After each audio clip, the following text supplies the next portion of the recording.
Hello students, today we are going to discuss about electric potential. ठीक है, तो electric potential को define कैसे करते हैं या उसको कैसे हम लोग एक्सप्लेन कर सकते हैं। तो सपोज करो कि हमारे पास कुछ इस तरीके से इलेक्ट्रिक फील्ड लाइंस हैं। ठीक है, these are the electric field lines. ठीक है, ये इलेक्ट्रिक फील्ड लाइंस जनरेट हो रही होंगी किसी भी चार्ज डिस्ट्रीब्यूशन की वजह से। ठीक है, चाहे वो पॉइंट चार्ज हो चाहे लाइन चार्ज हो, यानी चार्ज डिस्ट्रीब्यूशन की वजह से इस तरीके से इलेक्ट्रिक फील्ड लाइन जो है वो जनरेट हो रही है। ठीक है, अब इस इलेक्ट्रिक फील्ड लाइन में अगर आप कोई point charge test charge Q लेके जाते हो, ठीक है, तो इस पॉइंट चार्ज पे क्या लगेगा? फोर्स लगेगा because of this electric field, and that force is given by Q times of electric field. ठीक है, यही होता है force exerted on the charge in presence of electric field. So F equal to Q times of E। ठीक है, तो अब क्या कर रहे हैं हम लोग कि सपोज करो कि मैं चाहता हूं कि इस पॉइंट चार्ज को मैं एक पॉइंट से दूसरे पॉइंट तक मूव करना चाहता हूं इन प्रेजेंस ऑफ इलेक्ट्रिक फील्ड। तो उसके लिए हम लोग डिफाइन करते हैं यहां पे, सपोज करो कि ये ओरिजिन है। ठीक है, इस ओरिजिन से इस पॉइंट चार्ज जो टेस्ट चार्ज है, इसका जो आपका पोजीशन वेक्टर है, सपोज करो this is RA, this is the position vector of this point A जहां पे आपका यूनिट टेस्ट चार्ज रखा हुआ है। ठीक है, फिर इस टेस्ट चार्ज से मान लो इस टेस्ट चार्ज को इन प्रेजेंस ऑफ इलेक्ट्रिक फील्ड मैं पॉइंट A से पॉइंट B तक मूव करना चाहता हूं, और इस पॉइंट B का भी पोजीशन वेक्टर इसी तरीके से विथ रिस्पेक्ट टू ओरिजिन हम लोग कैलकुलेट कर सकते हैं। तो ये क्या हो जाएगा? RB। Clear? So in presence of electric field we wish to move a point charge Q from point A to point B। Clear?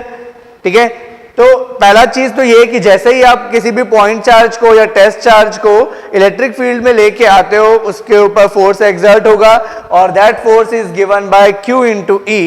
And second thing, अगर मैं इस पॉइंट चार्ज को या इस टेस्ट चार्ज को एक पॉइंट से दूसरे पॉइंट तक मूव करता हूं इन प्रेजेंस ऑफ इलेक्ट्रिक फील्ड, तो इसमें क्या होगा? हमको वर्क डन करना पड़ेगा।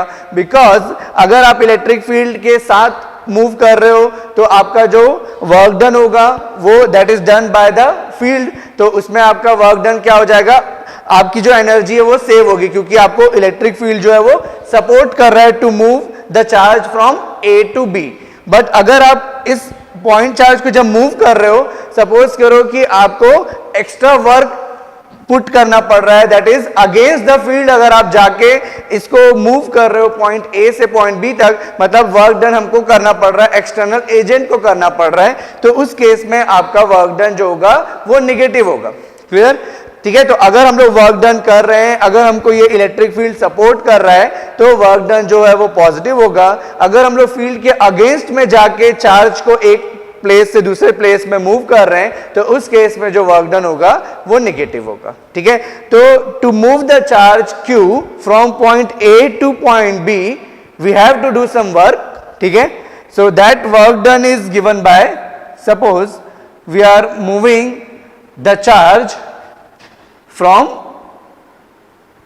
This distance, suppose DL। ठीक है, अगर मान लो कि मुझे A से B तक मूव करना है, मान लो कि मैं इस पॉइंट चार्ज को इतने डिफरेंशियल लेंथ तक मूव करता हूं। ठीक है, तो इतने लेंथ तक मूव करने के लिए मुझे कितना वर्क डन करना पड़ेगा? तो वर्क डन क्या होता है आपका? Force into dot product with displacement. तो force dot product with displacement, तो आपने डिस्प्लेसमेंट कितना किया?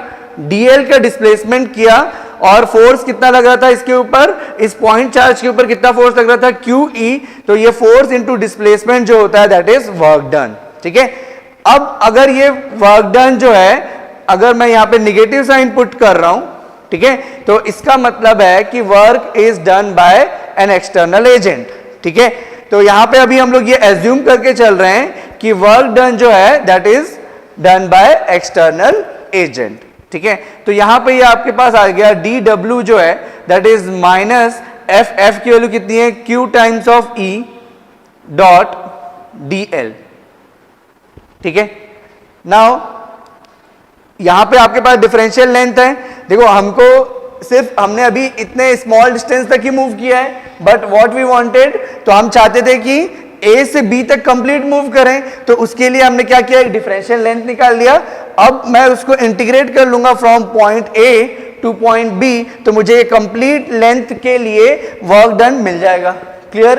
क्योंकि अभी मैंने सिर्फ इतने डिस्प्लेसमेंट को लिया तो मुझे स्मॉल वर्क डन करना पड़ा, बट मुझे टोटल वर्क डन कितना करना पड़ेगा, तो मुझे ए से बी तक मूव करने के लिए जितना टोटल वर्क डन करना पड़ेगा वो कैसे निकलेगा, तो अगर आप इस लेंथ के अबाउट इसको इंटीग्रेट करते हो, ठीक है, तो टोटल वर्क डन कितना हो जाएगा, तो integration dw that is total work done is equal to minus integration q times e dot dl over the length. ठीक है, तो ये हो जाएगा आपका work done total to move a point charge from A to B. Clear? तो यहां पे आप इसको ओवर द लेंथ भी लिख सकते हो या फिर ए टू बी भी बोल सकते हो। ठीक है, so now we define a term called potential difference.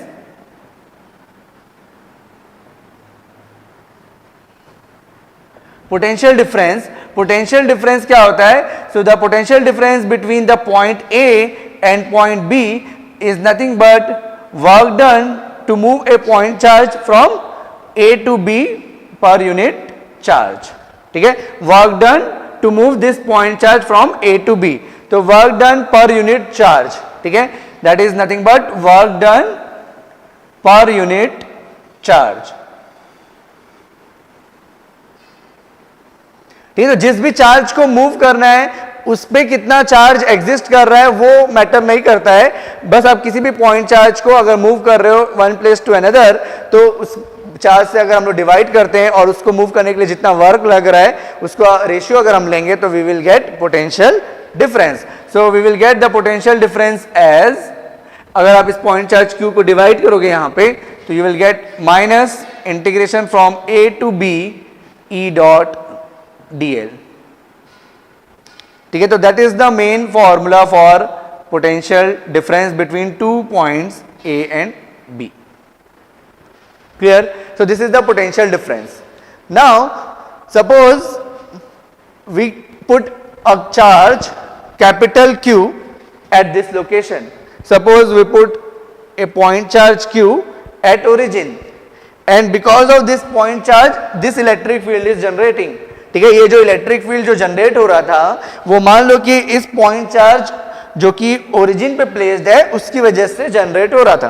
तो इस पॉइंट चार्ज की वजह से एट एनी डिस्टेंस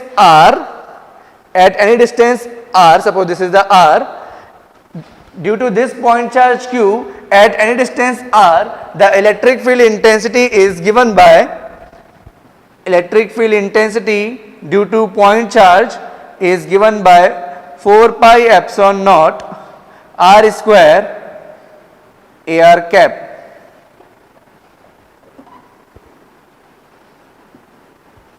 ठीक है, so this is the electric field intensity due to a point charge at any distance r।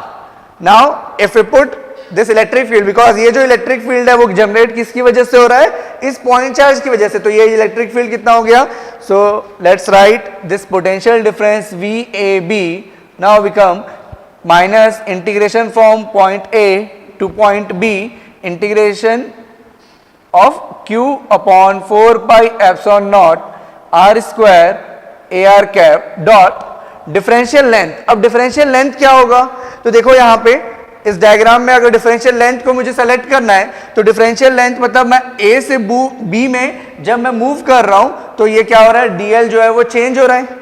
तो A से B पे जब मैं चेंज कर रहा हूं, मूव कर रहा हूं, तो क्या चीज चेंज हो रहा है, देखो R जो है वो चेंज हो रहा है, दैट इज RA, फिर R, फिर RB।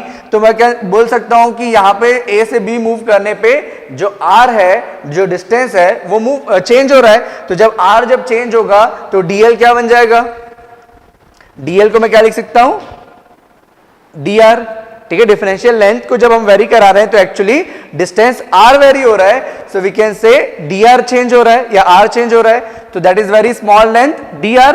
और इसका डायरेक्शन क्या होगा, तो R के डायरेक्शन पे unit vector, so this is A R cap, क्योंकि आप आर को चेंज कर रहे हो तो उसी डायरेक्शन में हम लोग क्या लेंगे, यूनिट वेक्टर लेंगे। जब ए से बी हम लोग मूव कर रहे हैं तो हम बेसिकली आर को चेंज कर रहे हैं या आर को इंक्रीज कर रहे हैं, तो जिस डायरेक्शन में हम पैरामीटर को इंक्रीज या डिक्रीज करते हैं उसी डायरेक्शन में हम लोग क्या लिखते हैं, यूनिट वेक्टर। ठीक है, तो अब इन दोनों का डॉट प्रोडक्ट लेंगे तो ये कितना आ जाएगा, V A B equal to minus integration from A to B, इन दोनों का dot product A R dot A R is 1, so this is Q upon 4 pi epsilon naught R square D R.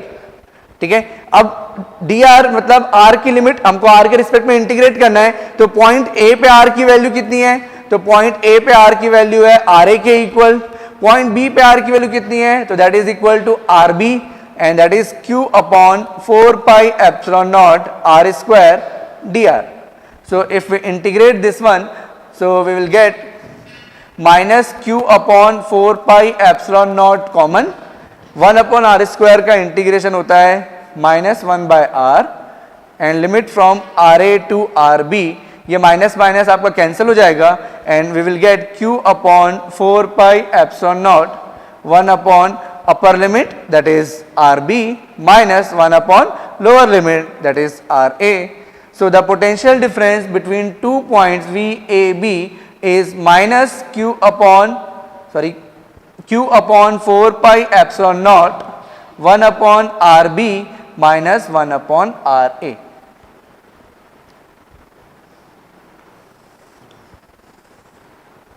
ठीक है, तो ये होगा potential difference between 2 points a and b, जिसमें rb जो होगा वो डिस्टेंस होगा, ठीक है, due to this point charge, और जिस पॉइंट पे आपको पोटेंशियल निकालना है। ठीक है, तो RB is the distance between the point charge to the point of interest and RA is also the distance between the potential difference, sorry actually इसको इस तरीके से बोलेंगे कि हमको 2 पॉइंट के बीच में पोटेंशियल डिफरेंस निकालना है, तो RB क्या है आपका, पॉइंट B से जहां पे चार्ज प्लेस है वहां तक का डिफरेंस, और RA क्या है आपका, पॉइंट A से जहां पे चार्ज प्लेस है वहां तक का डिस्टेंस। ठीक है, so we can also write it as q upon 4 pi epsilon naught RB minus q upon 4 pi epsilon naught RA।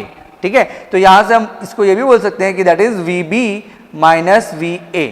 ठीक है, तो VB मतलब पॉइंट B पे पोटेंशियल और पॉइंट A पे पोटेंशियल, इन दोनों पोटेंशियल का जो डिफरेंस होगा that is called potential difference between point A and B।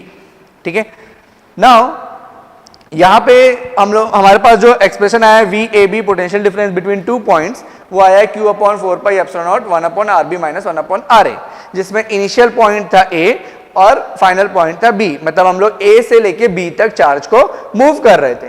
ठीक है, तो मान लो कि मैं इस चार्ज को इनफाइनाइट से लेके आता हूं। ठीक है, if we take the charge, if we bring the charge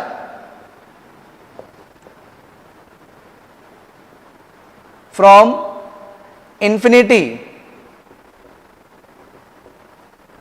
to any distance r from the point charge,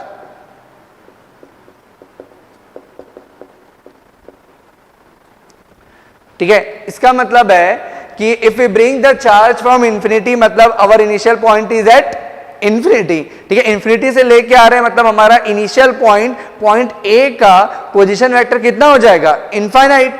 it means that this RA will tend to infinite. ठीक है, if we bring the charge from infinite, मतलब initial point जो है वो infinite पे है और initial point infinite पे है, इसका मतलब है कि जो डिस्टेंस है RA वो कितना हो गया, इनफाइनाइट हो गया, क्योंकि पॉइंट A इनफाइनाइट पे लोकेटेड है। Clear, eight any distance R। तो अब आप इसको लेके आ रहे हो, जो फाइनल पॉइंट है वो आपका कितना है, R है, मतलब जो पहले RB था उसको आप क्या बोल रहे हो कि now this distance is equal to R। ठीक है, when RA tends to infinite and RB is equal to R, then this potential difference VAB will become Q upon 4 pi epsilon naught. So this is Q upon 4 pi epsilon naught 1 upon RB, तो RB की जगह हो गया R, minus 1 upon RA, RA की जगह हो गया infinity, So we will get Q upon 4 pi epsilon naught R, and this is called absolute potential.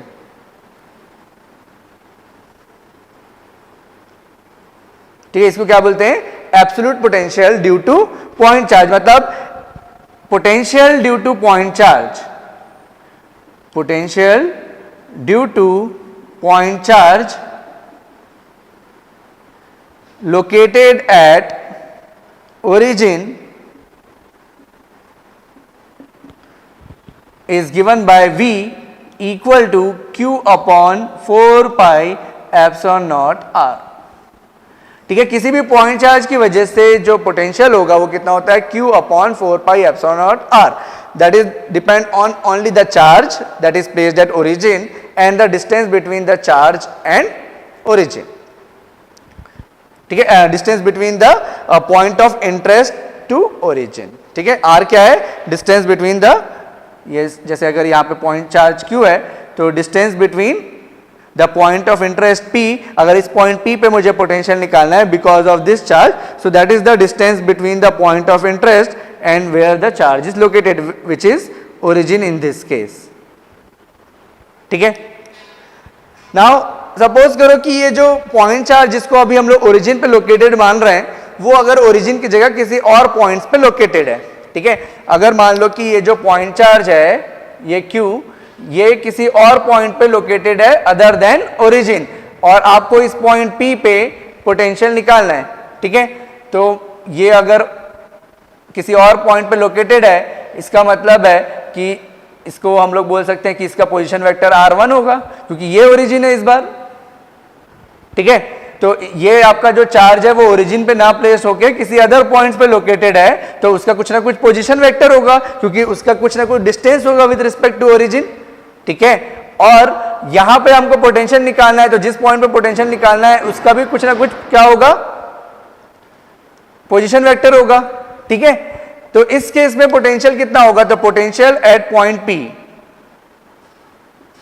Potential at point P is V equal to absolute potential in fact.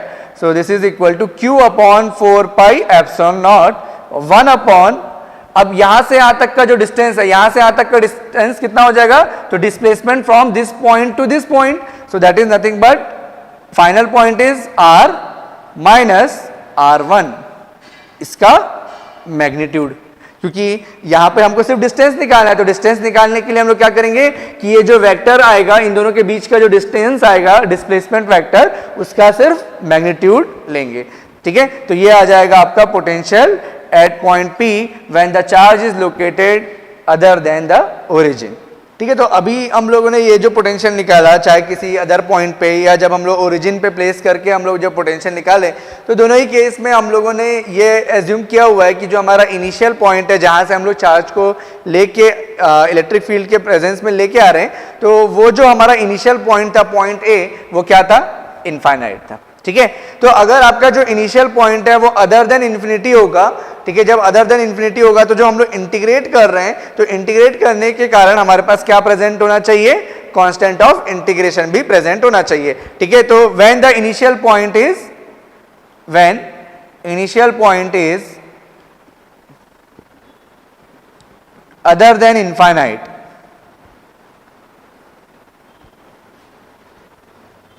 ठीक है, other than infinity, then the potential is given by Q upon 4 pi epsilon naught R plus C. ठीक है, अगर origin पे place है, और अगर origin पे प्लेस नहीं है तो ये आ जाएगा Q upon 4 pi epsilon naught R magnitude of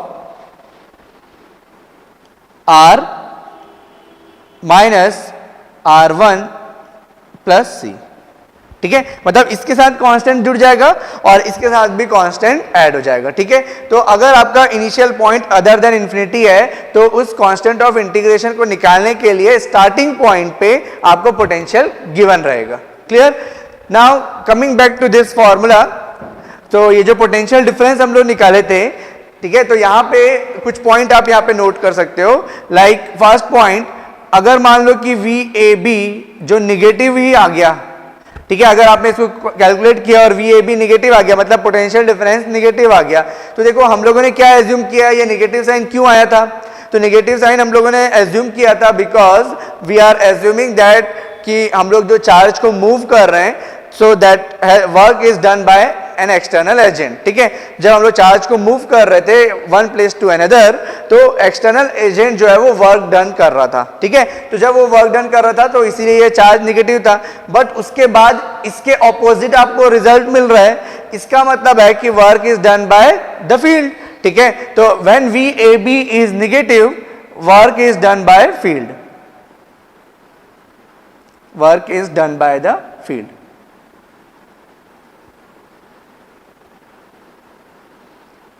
ठीक है, सेकेंड, अगर आपको VAB पॉजिटिव ही मिल जा रहा है, इसका मतलब जो हमारा एजम्पशन था वो करेक्ट था, that is work is done bye an external agent. ठीक है, तो work is done bye an external agent. ठीक है, थर्ड जो है, इसके यूनिट के बारे में आप लिख सकते हो कि इसका यूनिट क्या होगा, तो पोटेंशियल डिफरेंस है work done per unit charge, इसका मतलब है वर्क डन का यूनिट कितना होता है, joule, because we have to put some energy, so energy ही ट्रांसफर होता है। अगर आप वर्क कर रहे हो, इसका मतलब जो आपने एनर्जी, जो आपका वर्क करने के लिए जो एनर्जी लगा वो उसमें जाके स्टोर हो गया in the form of potential energy, तो उसकी यूनिट क्या हो जाएगी, वर्क डन की यूनिट क्या होती है, जूल। ठीक है, डिवाइडेड बाय कूलम्स, तो इसका एक यूनिट क्या हो जाएगा पोटेंशियल डिफरेंस का, जूल पर कूलम, और जो मोस्ट पॉपुलर यूनिट है वो क्या है, volts.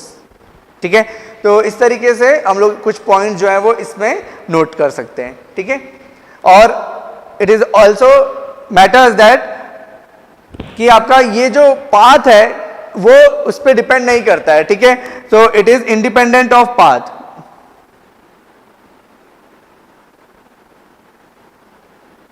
It is independent of path taken. That means A से B जाने के लिए आप कोई भी पाथ कोई भी पाथ ले लो, वो उस पाथ पे डिपेंड नहीं करेगा। It is independent of path taken. ठीक है, तो चाहे आप A से B जाओ, चाहे B से A जाओ, ठीक है, आपके सिर्फ पोलैरिटी में चेंजेस आएंगे, या तो पॉजिटिव या नेगेटिव में ही चेंज आएगा, लेकिन जो मैग्नीट्यूड है वो सेम रहेगा। और A से B तक जाने के लिए आप कोई भी पाथ लोगे, जो पोटेंशियल डिफरेंस होगा वो हमेशा सेम आएगा।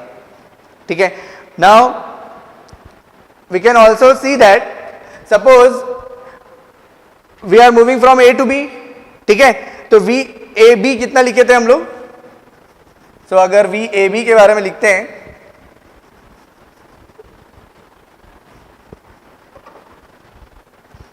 ये हमने लिखा है VAB।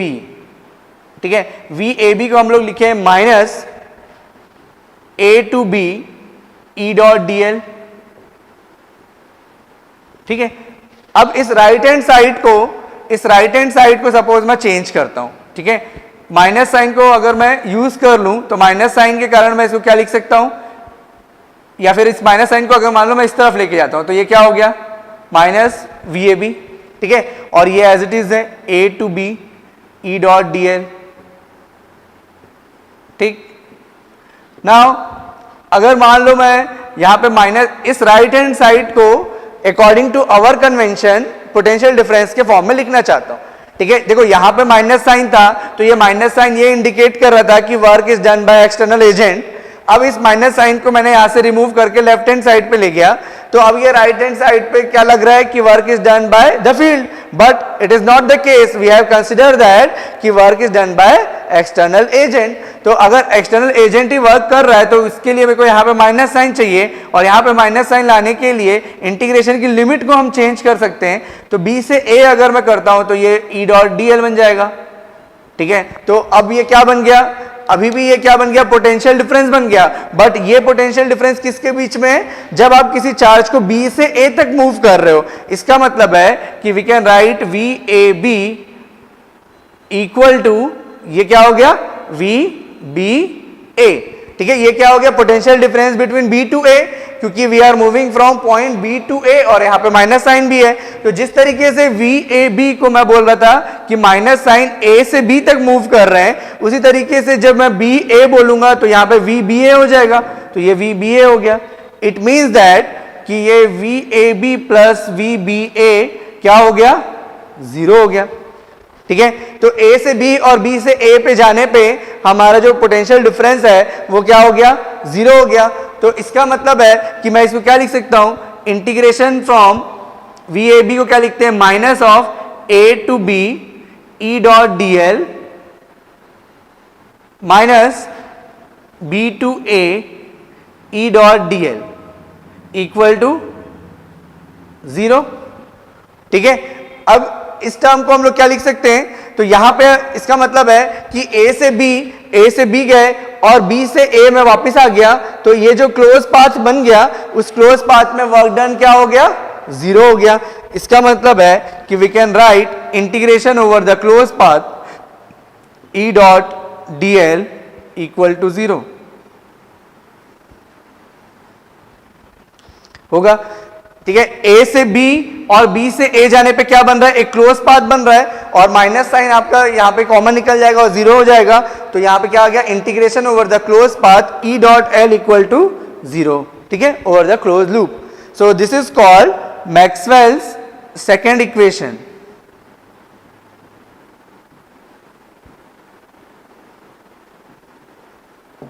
ठीक है, integration over the close path E dot DL is Maxwell second equation. की इसका मतलब है कि to move a point charge, ठीक है, to move a point charge in presence of electric field in a close path the work done is 0।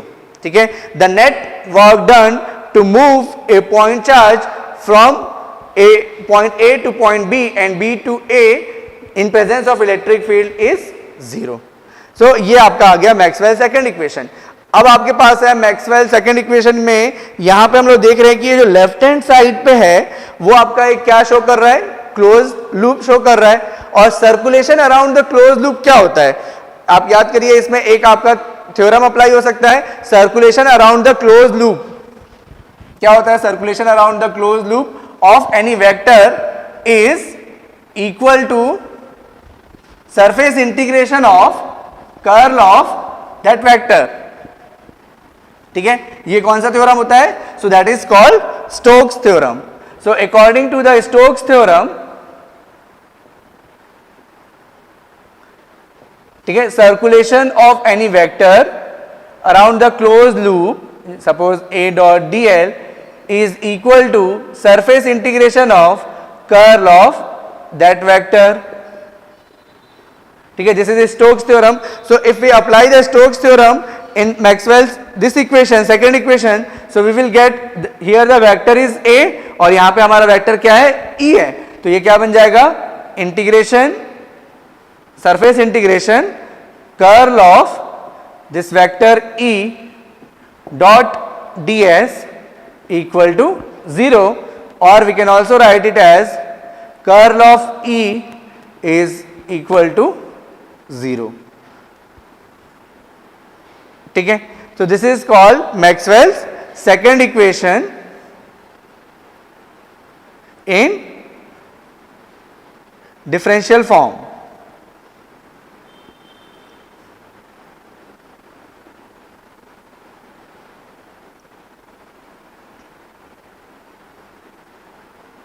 ठीक है, Maxwell second equation in differential form, because जब कर्ल लेते हैं तो हम लोग डिफरेंशिएट करते हैं, और ये इंटीग्रेशन है तो ये क्या हो गया, इंटीग्रल फॉर्म। ठीक है, तो इस तरीके से हमारे पास इसका डिफरेंशियल और इंटीग्रेशन फॉर्म डिराइव होता है। ठीक है, तो work done to move a point charge in a close path in presence of electric field is always equal to 0 and it shows the conservative nature of electric field। Curl of electric field equal to 0 मतलब क्या हो गया, electric field क्या है, conservative nature का है, यह इररोटेशनल है।